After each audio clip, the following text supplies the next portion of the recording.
എന്താണ്ട്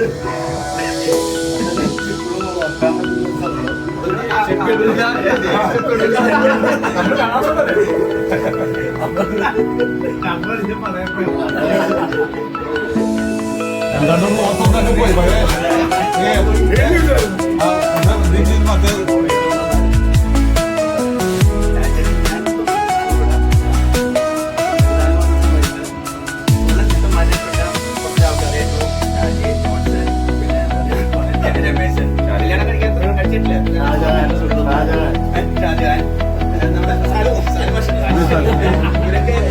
ചാറ്റിയാടി നിൽക്കണ സമയം ഈ ഗൂഗിൾ കിടപ്പുണ്ടാവും എടുക്കരുത് ഇത് അതിനാണ് മടി. പിന്നെ പുള്ളിക്കാരി പറഞ്ഞാല് ബാസ്കറ്റ് വന്നു കഴിഞ്ഞാല് ഡിഗ്രി വന്നു കഴിഞ്ഞാൽ പിന്നെ വോളിബോൾ ഫുട്ബോളിന്റെ കാര്യം പറഞ്ഞു. ഫുട്ബോൾ മാത്രമല്ല വോളിബോള് പിന്നെ എല്ലാ കളിയും പറയുകയാണെങ്കിൽ ഞങ്ങൾ തമ്മിൽ ഭയങ്കര സൗഹൃദമാണ്. എങ്ങനെ പറഞ്ഞത് എനിക്ക് ഡിഫൈൻ ചെയ്യാമെന്ന് അറിയാൻ പറ്റില്ല. ചേട്ടനാണോ അല്ലെങ്കിൽ കൂടെ അങ്ങനത്തെ ഒന്നും ഞങ്ങൾ കുറെ സംസാരിക്കാത്ത ഫാമിലിക്കാരുമായാലും പേഴ്സണലായിട്ടാണ് കുറെ സംസാരിക്കുന്നത്. പുള്ളിയുടെ ഒരു സംഭവം എന്ന് പറഞ്ഞാൽ പുള്ളി ഇപ്പൊ ഗിരീഷ് പറഞ്ഞത് നേരെ ഓപ്പോസിറ്റാണ് എനിക്ക് പറയുന്നത്. കാരണം താഴെ ഏറ്റവും താഴെ കിടന്ന ആള് ഇവിടെ എത്തിയിട്ട് പുള്ളിക്ക് അതിൽ കൂടുതൽ പരിഗണന പറ്റിയാണെങ്കിൽ ഭംഗിയായിട്ട് ഇതിൽ മെച്ചപ്പെട്ട രീതിയിൽ മോള് അടുത്ത ജർമ്മനിയിൽ പോകാൻ തയ്യാറോ. ഒരാൾ ദുബായിലാണ്. അപ്പൊ ജർമ്മനി പോയിട്ട് രാവിലെ ജർമ്മനി പോയിട്ട് ചെക്ക് വന്ന് ദുബായിൽ വന്നിട്ട് കൊച്ചിയിൽ വന്ന് പുള്ളി രാത്രി ഡിന്നർ കഴിക്കട്ടെ എന്ന് ഞാൻ ആശംസിക്കുന്നു. അങ്ങനത്തെ ഒരു ടെർമിനലായിട്ട് പുള്ളിക്ക് ഉണ്ടാവട്ടെ എന്ന് ഞാൻ ആശംസിക്കുക. അത് എന്തായാലും പുള്ളി അച്ചീവ് ചെയ്യാമെന്ന് ഇത് കെട്ടിപ്പിടിക്കുകയാണ്.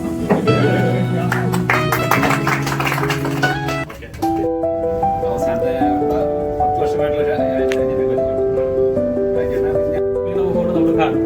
മറ്റുള്ളവർ മോശമൊന്നുമല്ല പറഞ്ഞു. അതൊരു പ്രത്യേകത സ്ട്രെയിറ്റ് ആയിട്ട് പോലെ നമ്മളൊക്കെ എവിടെയെങ്കിലും തളർന്നോടി. 29 വർഷം പുതിയ തലമുറ കൂടെ വളരെയധികം നാളുകളുള്ള സൗഹൃദമാണ്.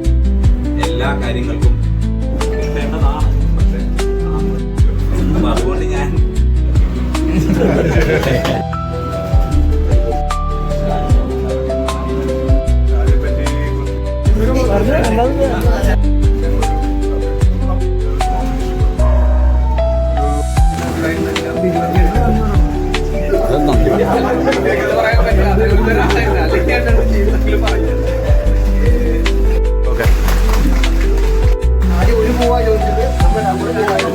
നമ്മള് പൂന്തോട്ടം തന്നെ കൊടുത്ത്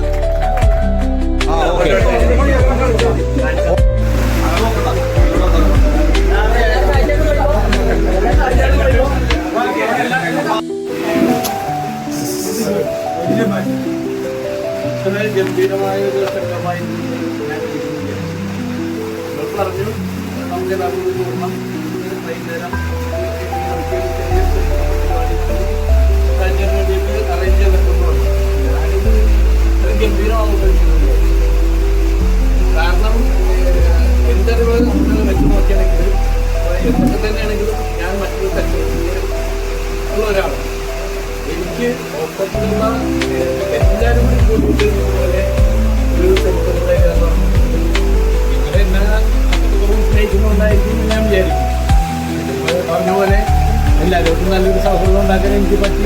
നമുക്കങ്ങനെ ചിലവരോട് ചെറിയ ദേഷ്യമൊക്കെ തോന്നും. ഇയാളുടെ കാര്യം പിടിച്ചെന്നൊക്കെ പറഞ്ഞാൽ അതൊക്കെ കുറെ കാലമുണ്ട്. ഇത് നമ്മൾ പല ടൂർ പരിപാടികൾക്കും പല പരിപാടികൾക്കും നമുക്ക് ഒരുമിച്ച് കൂടാൻ പറ്റി. പാട്ടൊക്കെ പാടി അതൊക്കെ ഒരിക്കലും മറക്കാൻ പറ്റാത്ത അനുഭവങ്ങളാണ്. അപ്പോൾ അതുകൊണ്ട് വളരെ സ്നേഹത്തോടെ എല്ലാവരോടും നന്ദി പറയുന്നു. ഇങ്ങനത്തെ ഒരു സായാഹ്നം ഒരുക്കി തന്നെ എനിക്കോട് ഇത്രയും തന്നെ സന്തോഷം എനിക്ക് ഇനി കമ്പനി പിന്നെ സെൻ്റ് ഓഫ് വരുമ്പോൾ ഉണ്ടാവുമെന്ന് എനിക്കറിയാൻ പാടില്ല. കാരണം അവിടെ ഔപചാരികത എനിക്ക് ഏറ്റവും കൂടുതൽ ഉണ്ടാവും. ഇവിടെ യാഥാർത്ഥ്യമായിരിക്കും. അതുകൊണ്ട് എല്ലാവർക്കും